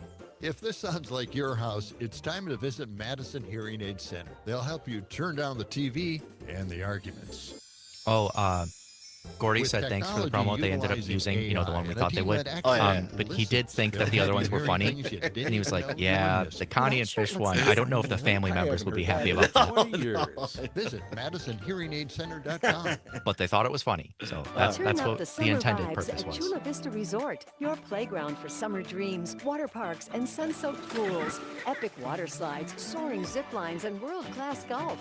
Dine in the #1 steakhouse in Wisconsin. Chula Vista Resort. Call 1-800-388-4782 or visit chulavistaresort.com. Chula Vista Resort is one of the top 10 indoor water parks in the USA, with 26 water slides over 1.5 miles long. Find out more at chulavistaresort.com. Cool off this summer at Frosty's, West Madison small batch ice cream shop. Enjoy rich, Also, Chris in handcrafted Janesville, flavors I'm not and sure what soak you up the mean sun by on my the roommate outdoor works patio. better on the and wood if you floor. mention you heard this on the radio, get Let's leave it 5% there. off. Yeah. Frosty's, Let's leave it 702 on the South wood floor. Gammon Road. This is Chad Spade for Chad's That's why I Design asked Build. now and We're not proud to employ on some the of air. the best carpenters and remodeling professionals in our industry. Are you honest and hardworking? Do you love to improve people's lives by improving their homes? Chad's Design Build offers excellent compensation and benefits focused on outstanding customer service, professional design, construction management.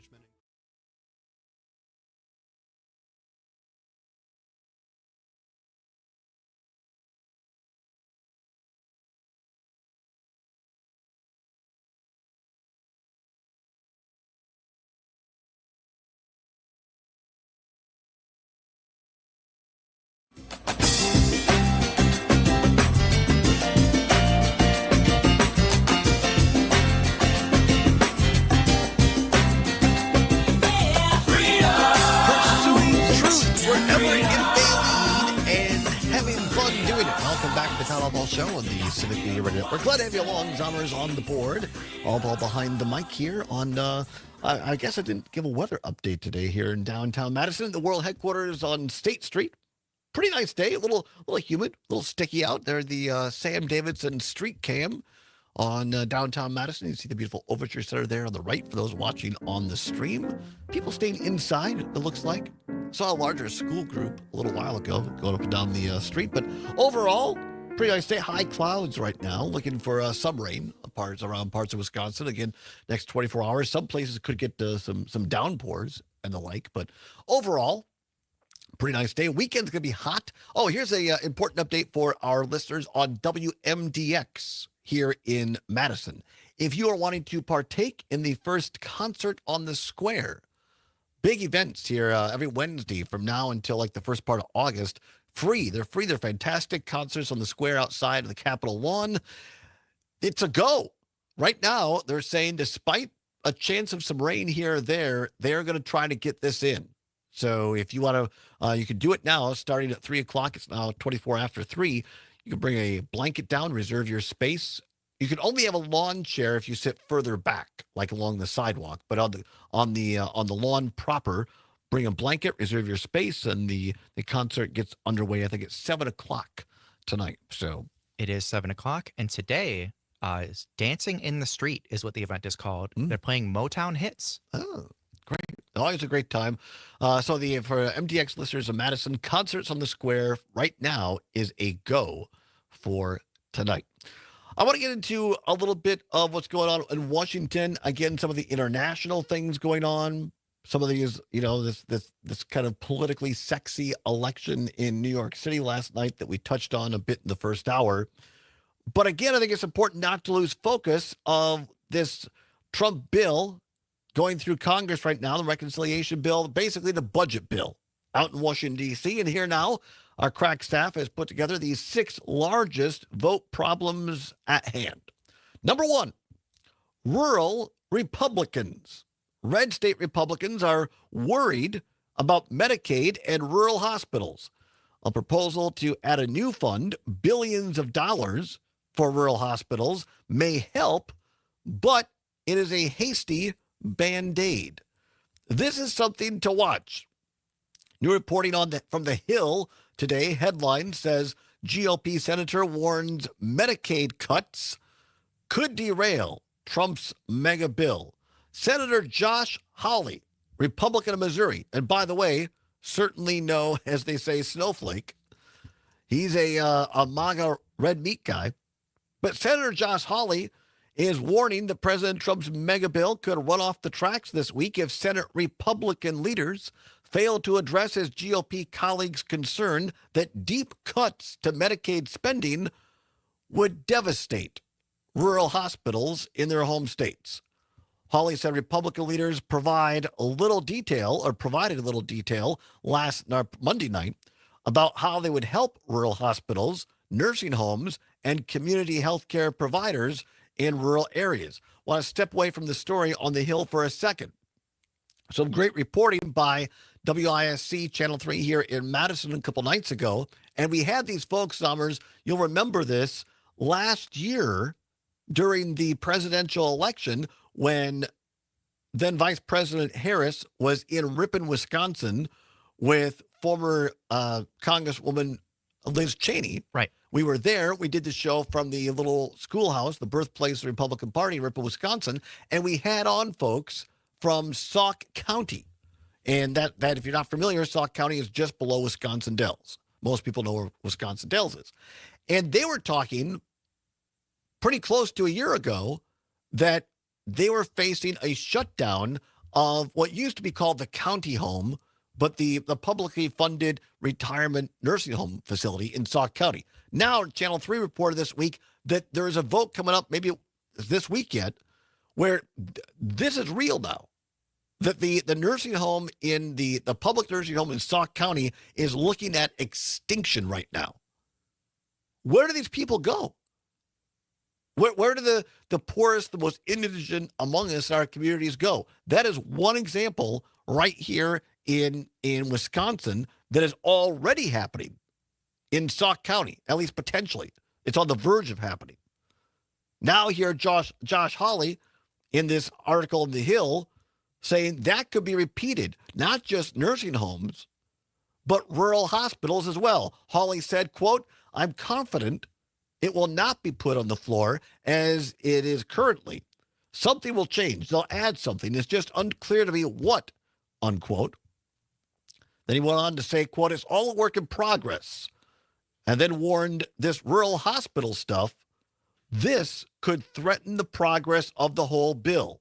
Let's resolve this and move this along. Otherwise, we're going to be sitting here looking at each other in August, unquote. Look, I don't agree with Josh Hawley on a lot of things, but he's absolutely right on this. And I think this is a unfortunate but really good example, a tangible example of proof that President Trump and his closest advisors are out of touch with real Americans, particularly, as it turns out, a lot of his key voters in their communities in rural America and rural Wisconsin.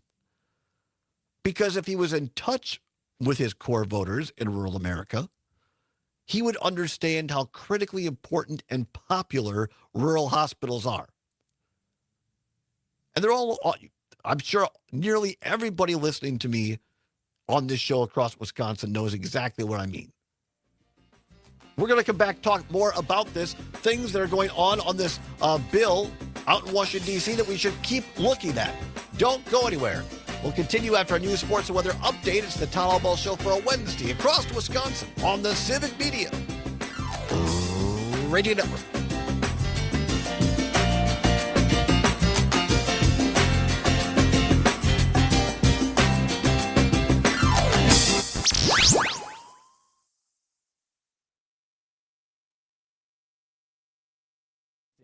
.7 WMDX. As Wisconsin has a game of cribbage with good friends, this is the Civic Media Radio Network.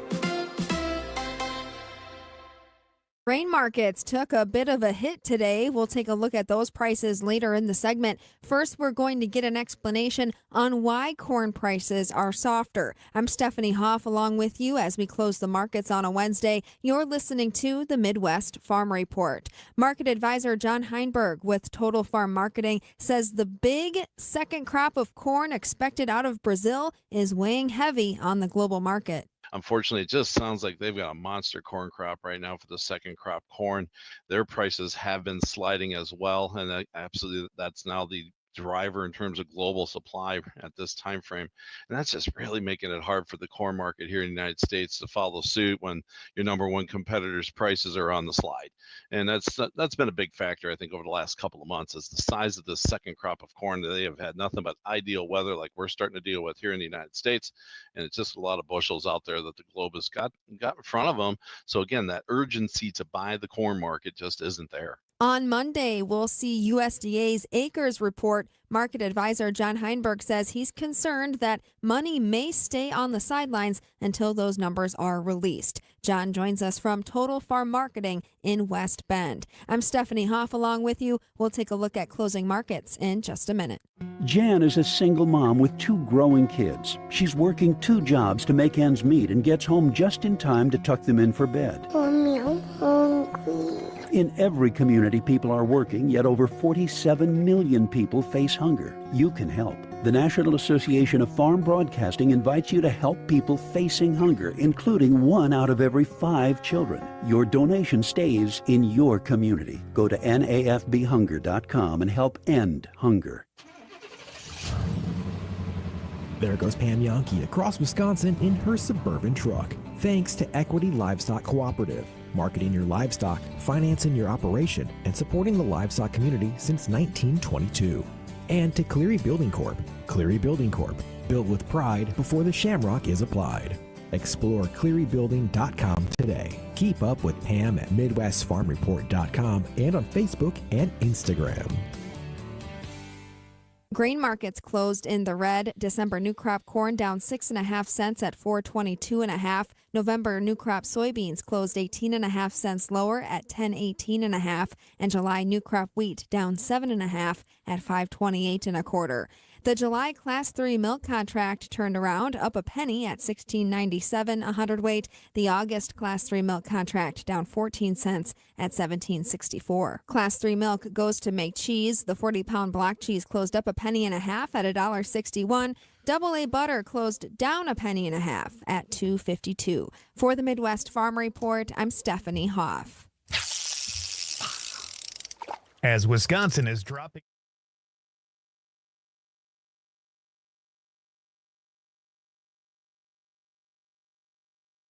Showers and thunderstorms expected. Some of those could produce some torrential downpours, bringing around an inch or 2, which could create some flash flooding. With storms this afternoon, another Dave in round New is Berlin expected gives to us roll another through score late update. tonight. 4-2 I'm right now. We're meteorologist catching up. Brittany Also Morrow. says Right Donald now, Trump can't 78 figure out the big degrees. pink candy in the urinal. Doctors Without Borders is delivering life-saving medical care where it's needed most in communities around the world. From bandaging war-wounded patients in Sudan to providing clean drinking water in Haiti, we're in more than 70 countries worldwide, bringing patients from sick to recovering, from emergency to aid, from crisis to care. This life-saving care is made possible by a global movement of supporters like you. Thank you. Nightlight with Pete Schwaba. Todd Michaels joins us now. I have to give a shout out to Oshkosh. It's a very underrated city. There was also a restaurant there I really liked. I don't think it's there anymore. Yeah, the Tallies was great. I may have gone to like a prom dinner there or something like that sweet. back in my day.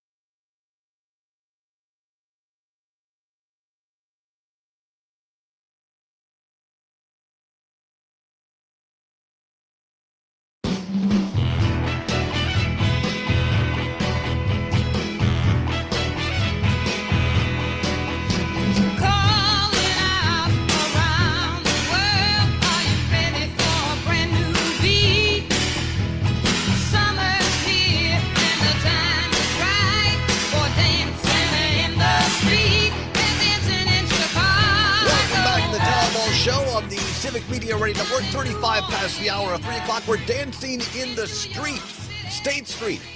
Not New York City, we're in State Street here in downtown Madison, the world headquarters of Civic Media. Zommer's all over it. Motown there. Motown is the theme for concerts on the square on the state capitol lawn tonight here in Madison, which we have heard now is a go. It is a go for tonight, despite there might be a threat of some showers. But they're going to try to get it in tonight. Enjoy that Motown music down there. And right down here on the Capitol lawn tonight, if you're so inclined. They're also about to be dancing in the streets in Milwaukee. Update for you from the Brewers Radio Network. This game being played on several Civic Media stations right now over the air across Wisconsin, including Richland Center, Oshkosh, Racine, Kenosha, Park Falls. Right now going on in the top of the ninth inning. McGill is on to try to get the save for the Brewers, and Mizikowski, the Miz, who pitched a great game today for Milwaukee. Brewers hanging on to a 4-2 lead right now. 2 outs in the top of the ninth. McGill trying to get the save. And then there it is. It's over. Final out. The Brewers win 4-2 to stay red hot. And the Miz gets the win. McGill gets the save. What a game. What a game. There you go. It was a great game. We as they say, I saw it on the radio. I mean, this to me is what baseball is all about. This to me is what the Brewers are all about. They're not a team that's always going to have the richest, well-paid lineup in the league. But they get these guys that they can develop. And then you got a guy like Pat Murphy, just an old, grizzled baseball coach of a guy. And they're doing spectacular things. Brewers get the win 4-2 over the Pirates this afternoon. They're now 45-36 overall. I think they're in the second place in the NL Central, a couple of games behind the dreaded, the hated, the terrible Chicago Cubs. All right, back to the news in Washington. Before the break, taking you through, according to our crack staff and us here, 6 things that we want to watch now going forward in the budget process out in Washington. Can't get too distracted by the Middle East. Can't get too distracted by the Miz. Trying to keep our eye on the prize, what's going on. And here now, according to The Hill, today, Senator Josh Hawley, Republican of Missouri, is calling Trump out, calling out some of the MAGA Republicans, saying if they don't address rural health care and Medicaid spending, they're going to be doomed.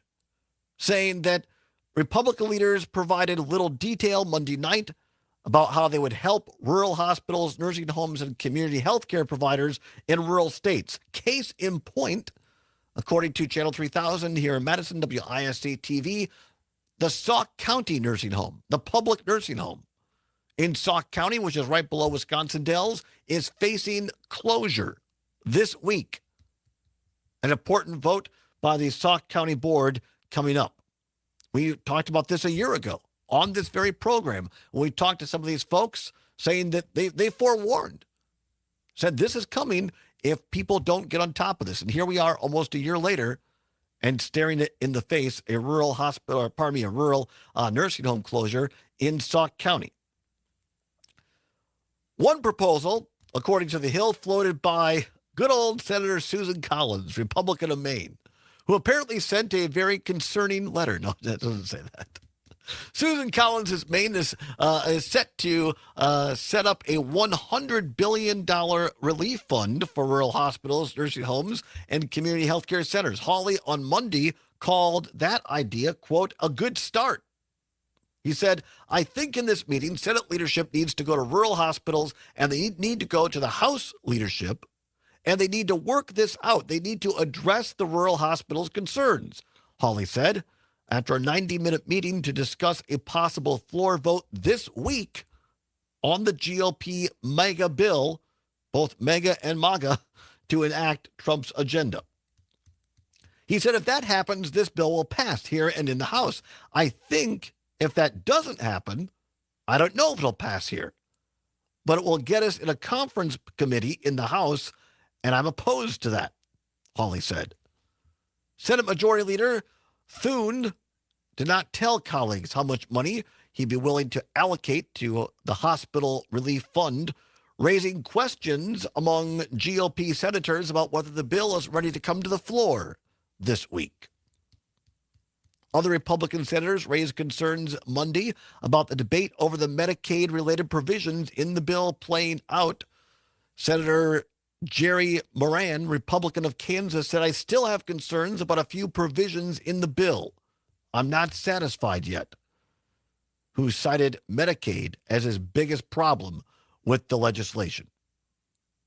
And remember, all of this, stepping away from the article, all of this comes, I mean, here's a couple of guys, again, Republican senators from more rural-ish states, Missouri and Kansas. I'll at least give them credit for bringing this up and trying to fight for more money for rural areas, rural hospitals, rural nursing homes, clinics. Meanwhile, Republican Senator of Wisconsin, Ron Johnson, wants to cut more from Medicaid. Another issue looking at in this big bill out in Washington, D.C., expansion state Republicans whose states have seen rural health care gains thanks to Medicaid expansion are concerned about cuts in the Senate's draft. Senator Tom Tillis, Republican of North Carolina, on Monday gave out sheets to fellow senators showing the states most affected, including a steep hit to his home state. Funny how that happens, right? You know, wait a minute here. This is going to affect me. This is going to affect my voters. There is no, as someone who spent 30 years in and around politics, there is no greater motivating factor for an elected official than self-interest. You know? Well, how does this affect me? Number 3, fiscal conservatives. This group is irate over the tsunami of red ink and believe the Senate draft so far has made it worse. They want tighter cuts to green energy credits, including, you could include that in Ron Johnson's list there. Speaking of green energy Republicans, there's a few of them. A group of at least 4 Republican senators want the bill to go the other way and allow tax credits for solar and wind to remain for a longer window of time. Again, there was a time in this state, in Wisconsin, where you had Republicans who were very pro-alternative energy. Among them, my former boss in the state Senate, State Senator Dale Schultz, and one of his former assembly people, Travis Tranel, who is still in the assembly in southwest Wisconsin and Grant County, dairy farmer, smart guy. He has one of the biggest wind farms in the state in his district, Montfort, Wisconsin. Used to be all for solar, wind. Now he's joined the pro-MAGA caucus in the state legislature, wants to curtail that. Wants to usurp local control, basically, supporting legislation to make it more difficult to put up solar farms, wind farms, and the like. Number 5, salty over salt. In general, Republican senators despise the tax deduction given to states with high state and local state salt taxes. Let me try that again. In general, Republican senators despise the state deduction given to states with high state and local taxes. That's the acronym is SALT, state and local taxes, SALT. But the House SALT caucus, members largely from New York State, are digging in over their demand that the deduction be at least $40,000. And they have enough votes to kill the bill. This is a chamber fight and a key disagreement for the bill moving forward. And finally, number 6, reboots. I really do need to get new glasses. Robots. Todd, you got new glasses pretty recently. No, it was a year. It was over a year ago. I feel like it was only a couple months after that you were like, I need new glasses. Well, it was the cataracts and all the other. I got bionic lenses now, and it takes a while. Fair. For That's fair. I got bionic eyes, and they're not working. All right, robots. The provision to ban states from regulating artificial intelligence is also exposing a rift. Some states' rights, quote unquote, Republicans say this is the federal taking power. The federal government usurping power. But others, including House Speaker Mike Small Johnson, defended it. It is as a practical and necessary approach to an emerging technology. Again, my former party, when I was coming up through the ranks, would always say, well, decisions are best left as local as possible. That states' rights are a state. We can settle things better in Madison than we can in Washington. We can settle things better in the county board than we can in Madison.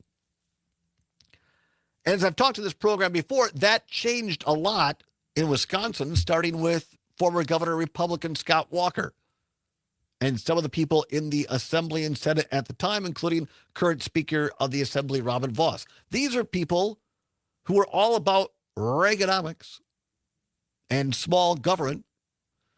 But when it came to their people who were funding their campaigns, the frack mining folks, they said, oh, we want more money in our campaign coffers, so we'll give up our ideology of local government and we'll pass a bill that makes it tougher for local municipalities to say no to fracking and to say no to high-capacity wells. In short, they sold out. Scott Walker, Robin Vos, I could go through the list, just sold out. I think that's one of the biggest things that people miss in politics today. And it's only gotten worse. So much, I mean, politics has always been to a degree transactional. But I'm not sure if it's ever been as transactional as it is today. Think about it. We haven't even talked about this week. Donald Trump in the last week launched a new phone company. I'm not making this up. This is real. Okay, it's not Trump himself because it's one of his sons, Eric, who's running the Trump organization now. They came out with the Trump phone, where you buy a Trump phone. It's like a knockoff of, it looks like an iPhone, but it's not. And they claim they have this big network, but again, as someone who used to work in the cell phone industry, they're just piggybacking on existing networks. They're paying a price to be on other people's networks. That means that if you sign up for a Trump phone, your calls will be secondary to whatever company actually owns those towers. And here's the kicker. Where's the Trump phone made at? As Ken Lewis likes to say, China. That's where it's made at, China. Not making this stuff up. Back, we'll wrap up the show after this. It's the Allbaugh Show on the Civic Media Radio Network.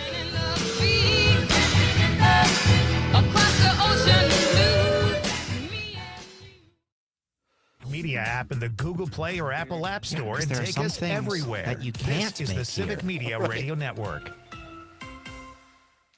Hi, I'm Catherine Lake with WMDX, and I don't believe it, but our morning show guys, John and Gordy, are up for Best Radio Team in Madison Magazine's Best of Madison poll. I really don't care, but here's someone who does. Stephanie Miller here. Listen up, my pals John and Gordy are up for Best Radio Team in Madison Magazine's Best of Madison poll. Please vote for them because they lead into my show, and when they do well, it helps me out too. Me. Love you, John and Gordy. Don't wait. Voting ends soon. Go to WMDXradio.com and click on the Best of Madison banner to vote now. Right. For those Wine watching Shop the stream. Social Club, a perfect blend of cool, casual dining, indoor Yes, how growing, often is that? for events, craft cocktails, All a right. hidden gem on Madison's East Side. Wine Shop Social Club, That was open to pretty good, everyone. though. That was pretty WineShopSocialClub.com. You know Ignite Glass and Gifts' 3 locations in Madison, but you can also shop IgniteGlassandGifts.com. You'll find grinders, lighters, collectibles, hand-blown glass water pipes, artistically designed jewelry, and plenty of other items delivered straight to your door or to family and friends. Madison's favorite for glass, gifts, and Probably bake. never use Ignite it, Glass and but Gifts, just in Monona case. Drive, Williamson Street, and Odana Road. Plus IgniteGlassandGifts.com. Spring is here. Make your lawn the I envy like of the almonds, neighborhood with man. ED3 Landscaping. Did I mention that I like With 15 years almonds? of top quality service, they treat your property like their own. 608-209-2185 for expert care and a vibrant tomorrow. Find what you love what you find. A Total Wine and I was going to make a promo for Pete's show using when they talked about smut and eggs, something we talked about on our show.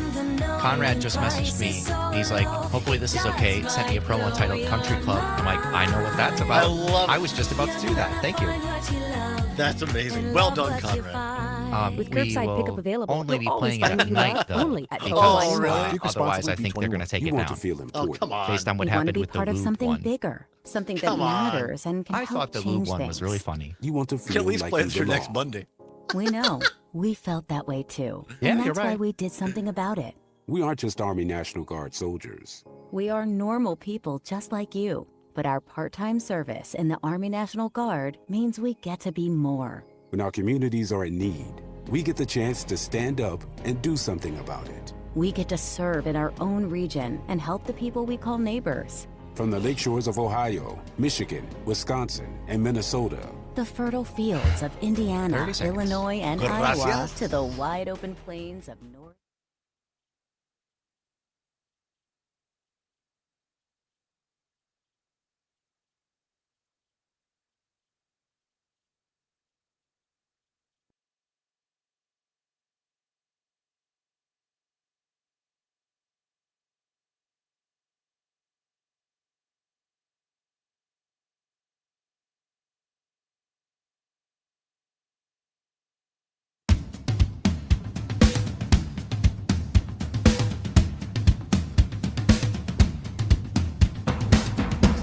Welcome back to the Allbaugh Show on the Civic Media Radio Network. Glad to have you along here where it is now 8 minutes before the hour of 4 o'clock at the top of the hour. ABC, CPS News, or James Kelly News, depending upon which of our great stations you're listening to, followed by a check of weather with Brittany Merlot. Going to be a little wet some of the places across Wisconsin for the next 24 to 40 hours. Hotter over the weekend, but more sun. And then next week, leading up to the 4th of July, looks like pretty much quintessential Wisconsin summer weather. Highs in the low 80s and sun. So get ready for that. Then our great sports reporter Mike Clemens will be in, probably have details on that big win by the Brew Crew and the Miz, who outdueled the Pirates this afternoon. Brewers get a win 4-2 over Pittsburgh in a record-breaking crowd, at least I should say the highest crowd so far, according to the Brewers, of the regular season. So how about that? A great game. You heard it across many stations on the Brewers Radio Network here on the Civic Media Radio Network. And then after the sports update, Maggie Dawn and the Maggie Dawn Show every afternoon from 4 until 6, followed by our great friend Pete Schwaba, Conrad. Another fantastic edition of Nightlight with Pete Schwaba. No better way to just wind down after the day, have a couple of laughs, learn something. Always entertaining. Our great friends Schwaba and Conrad and Nightlight from 6 until 8 at 8 o'clock. Robert Pilot, Native Roots Radio, and then it's Rick Smith across America. All right, a couple of things here to wrap up the show for today. First of all, one of our listeners, one of our friends, sent us this from the New York Times opinion column. Talked earlier today about this race for New York mayor. Big primary last night. Ranked choice voting. And Mr. Mamdani is the big winner. And again, I saw him on Colbert a couple of nights ago. Good-looking, suave, debonair, great orator, self-deprecating, everything I think you'd want in some ways, young, in a politician. Has what some would call more left-leaning or extreme, I guess some would say. I'm not necessarily saying that myself, but some would say extremist left views on some things, not everything, on some things. And so already today, some people on the mainstream Democrats are trying to crush this guy. New York Times opinion piece says in part this, quote, since their losses last fall, Democrats have obsessed over how to reverse their declining fortunes. By and large, the consensus has been that we need candidates with a sharp economic argument that can connect with young people, men, voters of color, and the working class. In the New York City mayoral race, we got a candidate who checked many of those boxes, Mr. Mamdani. So there you go. That's one point of view. That goes on to say, I believe this is Rebecca Katz saying, winning elections is about addition. We need a big tent. That's why, instead of writing off candidates who resonate with voters because we disagree on an issue or two, Democrats should be asking why voters were drawn to them in the first place, unquote. Rebecca Kersner-Katz from the New York Times opinion column. Great point. One of my favorite things is the Fox News reporting on him, posting all these things that are supposed to make him look like a terrible radical leftist. And it's like low-cost living. Right. Or like low-cost apartments. It's like, wow, you make him sound so bad. Right. And I think those issues are exactly what Democrats should be running on. Right. And it's just weird that it's other things and comments that he said on kind of international issues and that sort of thing that have been dug up about that. So as we started the show with Pat and Trigby, I think the New York City race is insular. In other words, because you had Cuomo, who's just a schmuck, is the quote-unquote mainstream Democratic candidate, and because it's New York and because it's ranked choice voting, it's kind of a standalone case there. But I think the takeaway is, I think the New York Times there is right, this op-ed, that some of the things that Mamdani connected with voters, I'm not sure you could take that kind of candidate with everything he said and directly say, well, that's the kind of person that the Democrats should run in Wisconsin. I think like Tony, there's a reason Tony Evers has won 5 statewide races, 3 as state school superintendent and 2 as governor. It's because he's a more centrist Democrat. He still supports a lot of the things that more progressives would want, but he does it in a way that's more palatable to the centrist voters in Wisconsin. All right, we'll leave you with this. Big Balls News. This is real. Oh, really? From the Daily Beast. Headline, Big Balls leaves government hanging after dumping new job. That's quite a headline. That. The infamous teenage Doge, the made-up agency of government efficiency employee who called himself, quote-unquote, Big Balls, has left the building. Edward Korestein, his real name, resigned Monday, according to a White House official who told Wired his government email account was deactivated as of yesterday afternoon, according to the New York Times. The 19-year-old was brought in the early days of the Trump administration to work with Elon Musk's made-up so-called Department of Government Efficiency, DOGGY, as a special government employee. The same designation the world's richest man had up until his departure last month. A person familiar with the matter confirmed Big Ball's departure to the Daily Beast. He could not be reached for comment. You know, I wonder if he realized that he was ruining his own life as well as countless others in around the world. Well, he had literally no government experience. Yeah. 19 years old, no government experience, and he has access to basically everybody's social security number and all these other kind of things. I mean, it's goofy. It again, as we stated on the front part of the show, it's just another example of unqualified people being put in positions of power and trust under the Trump administration. All right, that's where we're going to end the show. Great show. Appreciate Pat Kreitlow. You can hear him every morning from 6 until 9 with Mornings of Pat Kreitlow across Civic Media. Trigby Olson, for Senior Advisor at Lincoln Project, and Mr. Zommers as well, and all of you for listening. Stay tuned. Maggie Dawn is next. Todd Allbaugh, say whatever you're fighting for, whatever you believe in, do not give up. Keep banging your drum. We'll see you tomorrow. Keep banging on, and your day will come. Keep banging on your drum, and they will hear you.